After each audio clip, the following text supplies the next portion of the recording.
C'est qui m'appelle? Cela ne se voit pas, mais je suis actuellement en train de sortir d'une banque suite à un rendez-vous pour parler de mon projet d'installation en maraîchage.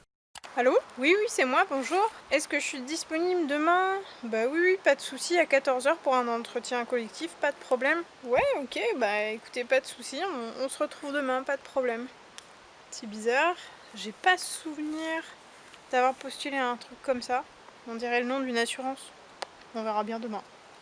Pour des raisons de sécurité, les noms et lieux dont je parle dans cette vidéo seront bipés. Passons au lendemain. Avant toute chose, que vous pouvez partir de cet entretien collectif à 6 personnes dans une petite salle de réunion au sein de la structure, à tout moment, si quelque chose ne vous plaît pas. On est donc une structure faisant partie de la fondation. Nous sommes dans l'accueil de jour, un lieu d'accueil inconditionnel où il y a possibilité de prendre une douche, de laver son linge, d'avoir de l'aide administrative et vous pouvez prendre votre petit déjeuner le matin. Nous réalisons un accueil inconditionnel, mais pour autant, nous avons un public principalement précaire, issu de la rue ou des hébergements d'urgence. Un public qui se trouve généralement en situation de détresse, qu'elle soit matérielle ou psychologique. Nous sommes donc très régulièrement amenés à gérer des situations compliquées, parfois difficiles à gérer, surtout quand on a quelqu'un qui est en crise psychologique. Purée, mais j'ai aucun souvenir d'avoir postulé à un truc comme ça. Je sais pas faire de social, moi. Je suis pas trop à l'aise en plus avec l'idée des drogues et des maladies psy.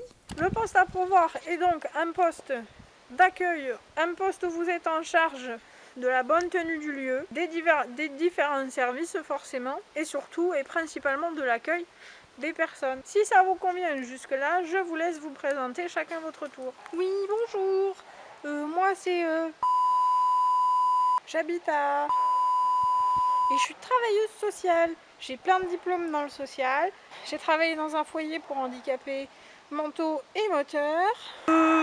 Bonjour. Moi, je travaille au foyer, voilà. Je suis en formation pour devenir éducateur spécialisé. Donc voilà, j'ai postulé chez vous parce que ça m'intéresse. Bonjour, moi c'est... J'ai déjà travaillé dans un accueil de jour, j'adore ça. J'ai plein de diplômes pour faire ça, pour être travailleur social et puis accompagner les jeunes en situation de précarité. J'ai un bon relationnel et j'aime beaucoup travailler avec les personnes en détresse. Super motivée, j'ai trop envie de travailler avec vous. Ah bah s'ils sont tous du milieu social, c'est cool, je serais pas prise. Je vois pas pourquoi ils me prendraient alors que je veux devenir agricultrice, ça n'aurait pas de sens. Ah, c'est à moi de me présenter. Bonjour, moi c'est Zoé, je viens pas du tout du social. J'ai eu mon BAFA, donc j'ai pas mal travaillé avec les enfants, j'ai fait un peu de menuiserie, j'ai travaillé dans un théâtre et j'ai fait un peu d'animation aussi à l'agglomération, animation tout public pour motiver un petit peu les citoyens à faire leur tri de déchets correctement. Je sors tout juste de ma formation de brevet professionnel de responsable d'exploitation agricole puisque du coup j'ai un projet d'installation au maraîchage bio dans la région et c'est pour ça que je cherche du travail parce que du coup voilà, mon jeune âge fait que j'ai pas forcément des économies en masse qui me permettraient de réaliser ce projet facilement. Du coup je cherche du travail pour pouvoir mettre des sous de côté, réaliser mon rêve. Je suis pas sûre d'être complètement à l'aise avec le public que vous décrivez, que ce soit précaire ou en détresse psy ou quoi. J'ai jamais travaillé avec eux donc voilà, j'ai pas d'expérience avec eux. Bon bah voilà, c'est sûr, ils me prendront pas maintenant. C'est pas possible. Bonjour, moi c'est... J'ai été professeure des écoles pendant 10 ans. J'ai fait une validation d'acquis d'expérience pour pouvoir devenir éducateur spécialisé en foyer pour jeunes délinquants. Du coup, j'ai l'habitude Après un de entretien travailler d'une heure et avec des demie, personnes avec des mises en situation et parfois des questions violentes, plus parfois étranges les unes addictes. que les J'ai autres, l'habitude de parfois gérer ce sans genre de que j'arrive bien à situation, voir quoi. le Et rapport du coup, avec j'aimerais bien l'emploi travailler avec proposé, vous. et après m'être dit 100 fois « Mais meuf, pourquoi est-ce que tu te barres pas ?» Les deux personnes qui nous faisaient l'entretien, parce qu'il y en avait deux, là je vous en ai présenté qu'une mais il y en avait deux, nous ont dit qu'elles nous laissaient pendant 5 minutes pour délibérer et puis qu'elles revenaient après pour nous dire qui ils avaient choisi. Et quand ils sont revenus, ils nous ont demandé... Bon alors, dernière question. Si vous deviez choisir un candidat en dehors de vous pour ce poste, qui choisiriez-vous? Sans surprise, personne n'a voté pour moi. Ah ben ça se voit que vous n'avez pas nos critères de sélection, parce qu'on a choisi Zoé.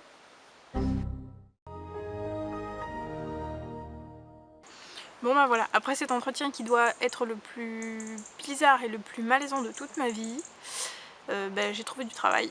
J'ai été embauchée à l'accueil de jour. Je suis entourée par une équipe absolument incroyable. Des nanas qui sont magnifiques, ont une force en elles qui est incroyable, qui est géniale, qui sont très très bienveillantes. Elles ont une très grande humilité, elles ont une très grande compassion et pour autant, c'est pas le genre de personnes qui se laissent facilement marcher dessus. Ce job, c'est une énorme sortie de zone de confort pour moi. C'est un truc de dingue. Comme vous l'avez compris, j'ai pas du tout d'expérience dans le social et encore moins avec ce type de public. Je suis arrivée, j'ai fait ma prise de poste, pas du tout sereine. J'avais énormément de préjugés dans la tête par rapport au public notamment, qui s'est en grande partie révélé vrai pour le coup, mais qui a été dépassé face à des personnes qui ont des ressources absolument folles, absolument incroyables, qui ont une résilience de dingue. Cette expérience, elle est vraiment riche pour moi, elle est vraiment extraordinaire. Je découvre une espèce de compassion en moi que je connaissais pas, que je pensais pas du tout avoir. Je suis en train de partir un peu dans tous les sens là, et je parle encore pendant longtemps. Donc bref, tout ça pour vous dire que j'ai trouvé un travail super intéressant qui me sort de ma zone de confort de folie, qui me fait rencontrer et travailler avec une humanité que je ne connaissais que de très loin et que je découvre complètement comme étant une humanité fabuleuse, pleine de ressources belles et magnifiques, que j'ai vraiment envie d'aider. Bref, j'ai une nouvelle mission provisoire dans la vie, avant je l'espère, et j'y travaille toujours, de réaliser ce rêve de devenir maraîchère. Et je fais cette vidéo pour leur parler, pour leur dire merci de cette chance, de cette opportunité, de toutes les leçons qu'ils m'apprennent au quotidien. Merci d'être les personnes que vous êtes. Merci à mes collègues d'être des malades de bienveillance, d'humour et de compassion, et surtout de me faire découvrir autant de choses sur moi. Je voudrais vraiment beaucoup créer un espace d'activité au sein de l'AJ, un lieu cocoon adapté autant à faire des siestes méditatives, lire des histoires en collectif, autant à organiser des activités manuelles ou des jeux de société. J'en appelle donc à vous, mes abonnés, mes viewers, tout mon entourage et mes connaissances. Je lance un appel aux dons pour récupérer du matériel de confort et d'activité. Par exemple, des coussins, des fauteuils, des plaids, voire même un canapé. Des livres, des jeux, du matériel de création comme de l'argile, de la peinture, des feutres, des crayons, peut-être un ou deux meubles de rangement, histoire que ce soit pas trop le bazar. Et éventuellement des couvertures aussi qui seront sans doute données aux personnes vivant exclusivement à la rue pour pouvoir survivre au grand froid qui arrive. C'est l'occasion de casser l'écran entre nous, de faire quelque chose d'humain, d'écologique et de solidaire, des valeurs qu'on relègue souvent en arrière-plan en ce moment dans le flot des mauvaises nouvelles qui nous accablent. C'est l'occasion de vous débarrasser, de réutiliser, de rendre service, de soutenir. Et ce sera l'occasion aussi de faire une belle vidéo pour vous remercier. J'ai déjà plein d'idées. Si vous avez ce genre de choses à donner, n'hésitez pas à me contacter en message privé sur mon Facebook, sur mon Instagram ou éventuellement avec mon adresse mail qui se trouve dans la description. Merci infiniment d'avoir regardé la vidéo. Si elle vous a plu, petit pouce bleu, petit abonnement et petit partage peut-être. C'est bon, j'ai fini. Des bisous, c'était Zoé, future maraîchère sans terre dans le Cher, pour Internet.